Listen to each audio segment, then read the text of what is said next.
কোনো কোচিংই করোনি, চান্স পাওয়ারই কথা ছিল না, কি করে চান্স পেলো? নটরডেম, ভিকারুননিসা, হলি ক্রস 10% স্টুডেন্টও কি ঢাবিতে চান্স পায় নাই? তাহলে এরা তো সুযোগ পেত না। সে হয়তো ফার্স্ট, সেকেন্ড, থার্ড, ফোর্থ হয় নাই, কিন্তু ওদের সাথেই তো চান্স পেয়েছে। আমি মনে করি একজন শিক্ষার্থী যে প্রথম হওয়ার, সে অবশ্যই প্রথম হবে। সে কোনো প্রতিষ্ঠানে পড়ুক বা না পড়ুক, কোনো শিক্ষকের সহায়তা নিক বা না নিক, তার বেসিকের কারণে, যেহেতু ছোটবেলা থেকে তার একটা স্ট্রং বেসিক তৈরি হয়েছে, ওই বেসিকের কারণে কিন্তু সে ফার্স্ট, সেকেন্ড, থার্ড, ফোর্থ হয়। কিন্তু একজন শিক্ষার্থী যার আসলে চান্স পাওয়ারই কথা ছিল না, যে প্রত্যন্ত অঞ্চল থেকে উঠে এসেছে, প্রত্যন্ত গ্রাম থেকে, মফস্বল থেকে উঠে এসেছে, ওই শিক্ষার্থী যদি ঢাকা বিশ্ববিদ্যালয়ের মতো একটা প্রতিষ্ঠানে সে যদি সুযোগ পায়, তাহলে এটা অবশ্যই আপনাদেরকে মাথায় রাখতে হবে যে সে কি করে চান্স পেল। কোচিং ছাড়াও যে ঢাকা বিশ্ববিদ্যালয়ের মতো একটা প্রতিষ্ঠানে চান্স পাওয়া যায়, সেটার একটা জ্বলন্ত এক্সাম্পল, মানে বাস্তব এক্সাম্পল আমার পাশেই বসে আছে জয়ন্ত। জয়ন্ত, তুমি কেমন আছো? স্যার আলহামদুলিল্লাহ ভালো। আপনি কেমন আছেন? আলহামদুলিল্লাহ ভালো। তোমার কলেজ কোনটা ছিল? ভোলা সরকারি কলেজ। ভোলা সরকারি কলেজ। তোমার মেরিট পজিশন কত ছিল? 255। 255, তার মানে যথেষ্ট ভালো একটা ফলাফল সে করেছে।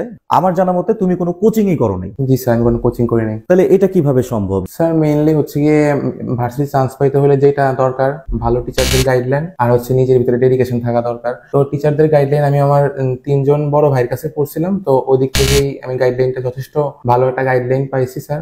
তো আমার কাছে কোচিংটার বেশি একটা গুরুত্ব পাই নাই স্যার, এই কারণে আমি কোচিং এ ভর্তি হইনি স্যার। ও আচ্ছা, তার মানে তুমি বলতে চাচ্ছ যে তুমি বিষয়গুলো আলাদাভাবে ভাইয়াদের কাছে পড়েছো।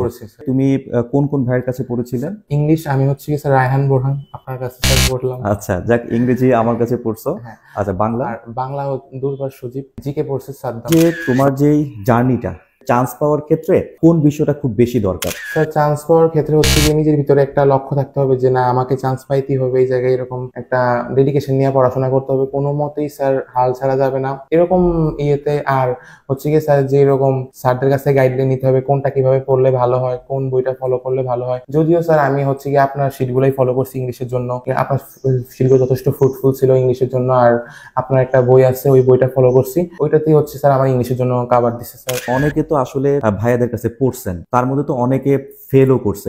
ওরাও পড়েছে, তুমিও পড়েছো, তো তারা ফেল করছে বাট তুমি চান্স পাইছো। এটা তুমি কিভাবে দেখো? স্যার আপনারা যেভাবে গাইডলাইন দিয়েছেন ওইটা হয়তো প্রপার ভাবে মানে নাই, এই কারণে হচ্ছে তারা ফেল করছে, আর এই কারণে হচ্ছে আল্লাহর রহমতে আমি উত্তীর্ণ হয়েছি। আমি যেমন তোমাকে মেমোরাইজিং পার্টে পড়া দিলাম, জি স্যার। তুমি কিন্তু ঠিকই পরের দিন এসে পড়াটা আমাকে দিয়েছো, ঠিক আছে। আমি একটা প্যারাগ্রাফ হোমওয়ার্ক দিয়েছি, তুমি কিন্তু হোমওয়ার্কটা করে নিয়ে আসছো। ওই একই ব্যাচের মধ্যে যারা এই কাজগুলো নিয়মিত করে নাই, যারা মানে পড়াশোনায় গাফিলতি করছে বা ফাঁকি দিয়ে গেছে, তারা একই ব্যাচে থাকা সত্ত্বেও তারা কিন্তু চান্স পায় নাই। বাংলাদেশে অনেক নামি দামি কলেজ আছে, যেমন নটরডেম কলেজ আছে, ভিকারুননিসা, হলি ক্রস। তো আমাকে একটু আপনারা বলেন যে এই নামি দামি কলেজগুলোর সবাই কি আপনার ঢাবিতে চান্স পাইছে? তো এটা কিন্তু একটা প্রত্যাশা যে ভালো ভালো কলেজে সবাই ঢাবিতে চান্স পাবেই। তো আমরা দেখতে পাচ্ছি যে তার মধ্যে আসলে 10% স্টুডেন্টও কিন্তু আপনার ঢাবিতে চান্স পায় নাই। যদি চান্স পেত তাহলে এরা তো সুযোগ পেত না। যেমন ও আসছে ভোলা সরকারি কলেজ থেকে, যেটা বাংলাদেশের অনেক প্রত্যন্ত অঞ্চলের একটা জেলা, যারা সুযোগ সুবিধার দিক থেকে অনেক পিছায় আছে। সে কিন্তু তার নিজের পরিশ্রম, তার নিজের ইচ্ছে শক্তি, তার নিজের চেষ্টা, একাগ্রতা, এই সবকিছু মিলিয়ে সে কিন্তু তার স্বপ্নকে সত্যি করেছে। এবং এই জন্য খুব নামি দামি কোনো কোচিং সেন্টারে সে ভর্তিও হয় নাই। সে জাস্ট যারা বিষয়ভিত্তিক অভিজ্ঞ যে শিক্ষকবৃন্দ ছিলেন তাদের সহায়তা নিয়েছেন। তাই বলে যে কোচিং এর ভূমিকা নাই তা কিন্তু না। লাস্ট মুহূর্তে আমি জয়ন্ত যখন আমাকে বললো যে ভাইয়া আমি আসলে মডেল টেস্ট দিতে চাই, ঠিক আছে, তখন আমি তাকে প্রেফার করলাম যে তুমি ইউসিসি তে মডেল টেস্ট গুলো দিতে পারো। তখন সে কিন্তু ইউসিসি তে কয়টা ছিল মডেল টেস্ট? 12টা ছিল স্যার। 12টা মডেল টেস্ট সে অংশগ্রহণ করেছে, এবং এই মডেল টেস্ট গুলো কিন্তু তাকে যথেষ্ট হেল্প করেছে। যারা 2025 এই বছর আর কি, সহজ কথায়, যারা ঢাকা বিশ্ববিদ্যালয়ে ভর্তি পরীক্ষা দিতে ইচ্ছুক, তারা এখন থেকেই তোমাদের প্রস্তুতিকে গুছিয়ে নাও, ঠিক আছে? এই ব্যাপারে জয়ন্ত তোমার যদি কিছু বলার থাকে বলতে পারো। এখন থেকে হচ্ছে ভালো ভালো টিচার গুলার সাথে কন্ট্যাক্ট করে তারপরে তাদের প্রপার গাইডলাইন নিয়ে এখন থেকে আস্তে আস্তে পড়াশোনা আগে নিয়ে, তারপর যখন অ্যাডমিশন টাইম আসবে তখন দেরি না করে টিচারদের কাছে কন্ট্যাক্ট করে ভর্তি হয়ে যায়, প্রপার গাইডলাইন ফলো করে চললে ইনশাল্লাহ চান্স হবে। খুব চমৎকার একটা কথা বলছে।